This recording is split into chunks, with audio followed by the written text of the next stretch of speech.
जय श्री राधे कृष्ण दोस्तों, जय महादेव। अधिक मास कथा के कल के अध्याय में हमने जाना था श्री कृष्ण का क्रोधी मुनि दुर्वासा एवं ऋषि कन्या की कथा कहना। हम इसके आगे की कथा आज के अध्याय में श्रवण करेंगे। बोलो पुरुषोत्तम भगवान की जय। 10वां अध्याय। दुर्वासा का उल्लंघन कर ऋषि कन्या द्वारा शिव की आराधना।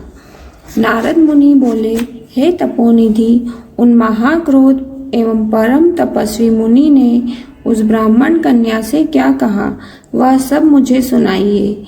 सुत जी ने कहा, इस प्रकार नारद जी के वचन सुनकर श्री नारायण जी ने बताया कि दुर्वासा ऋषि के वे गुप्त वचन सर्वलोक हितकारी हैं। श्री नारायण जी के वे वचन नारद जी को सुना हुए कहा कि कृपालु मेधावी ऋषि ने ब्राह्मण पुत्री के दुख निवारणार्थ जो कहा वह इस प्रकार है। दुर्वासा ने कहा, हे सुंदरी, बहुत गुप्त बात कहता हूँ। हे सुभंगे, अब आने वाला 3रा महीना पुरुषोत्तम मास है। उसमें तीर्थ में जाकर स्नान करने से मनुष्य बाल हत्या के दोष से मुक्त हो जाता है। हे सुंदरी, इससे अधिक कार्तिक आदि महीने भी नहीं हैं। सब महीने, पक्ष और पर्व आदि पुरुषोत्तम मास के 16वीं कला के समान नहीं हैं। वेद शास्त्र के समस्त साधन इस मास के 16वीं कला के भी समानता नहीं करते हैं। गंगा के 12,000 वर्ष तथा गोदावरी के एक समय के स्नान तथा सिंह के बृहस्पति में एक बार स्नान करने से जो फल प्राप्त होता है वही फल है सुंदरी। किसी भी स्थान पर एक बार स्नान करने से इस मास में प्राप्त हो जाता है। इसमें दान, तप, जप आदि करने से मनोकामना पूर्ण होती है। इसलिए श्री कृष्ण के प्रिय इस मास को तुम भी सेवन करके मनोकामना पूर्ण करो। मैं भी इसे पुरुषोत्तम मानकर सेवन करता हूँ। हे सुभंगे, इसलिए तुम भी इसका सेवन करो। मुनि दुर्वासा इस प्रकार ब्राह्मण कन्या को कहकर चुप हो गए। श्री कृष्ण बोले, दुर्वासा के वचन सुनकर वह मूर्ख कन्या क्रोधित हो कहने लगी, हे ब्राह्मण, आपके वचन मुझे पसंद नहीं। माघ, कार्तिक, वैशाख मास सेवन करने पर क्या इसमें कम फल देने वाले हैं? शिव, पृथ्वी, सूर्य, अंबिका एवं गणपति की सेवा पूजा क्या उससे कम फलीभूत है? व्यतिपात आदि योगों को आप छोड़कर इस मास की प्रशंसा क्यों करते हैं?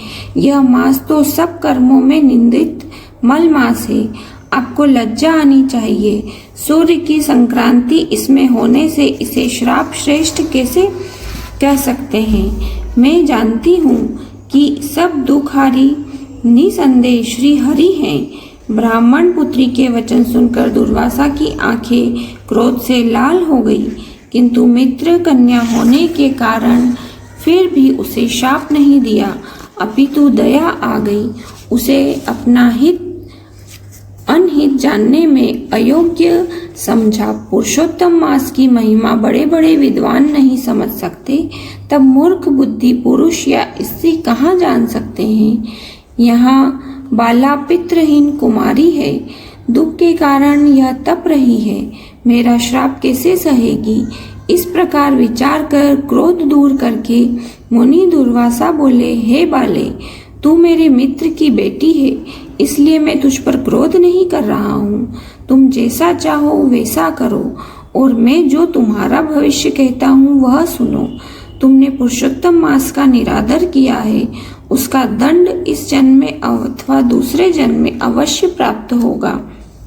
मैं तो बद्रिकाश्रम जा रहा हूँ, तुम्हारा कल्याण हो, मेरा समय नष्ट न हो। होनहार शुभाशुभ को कौन मिटा सकता है? श्री कृष्ण बोले। इतना कहकर दुर्वासा मुनि वहां से उसी समय चले गए और वह कन्या पुरुषोत्तम मास की बुराई करने के कारण तेजहीन हो गई। तब बहुत देर तक कन्या ने सोच विचार कर शीघ्र प्रसन्न होने वाले पार्वतीपति शिव का पूजन करना निश्चित किया और यह निश्चय करके मेघावी की पुत्री ने उग्र तपस्या करने का विचार किया। सूत जी बोले, इस तरह उसने महामुनि के वचन का निरादर किया और बहुत फल देने वाले लक्ष्मीपति एवं सावित्री ब्रह्मा का पूजन त्याग कर केवल पार्वतीपति शंकर की आराधना में निश्चय कर वह करने लगी। बोलो पुरुषोत्तम भगवान की जय। आज का अध्याय यहीं समाप्त होता है। इसके आगे की कथा हम कल के अध्याय में श्रवण करेंगे।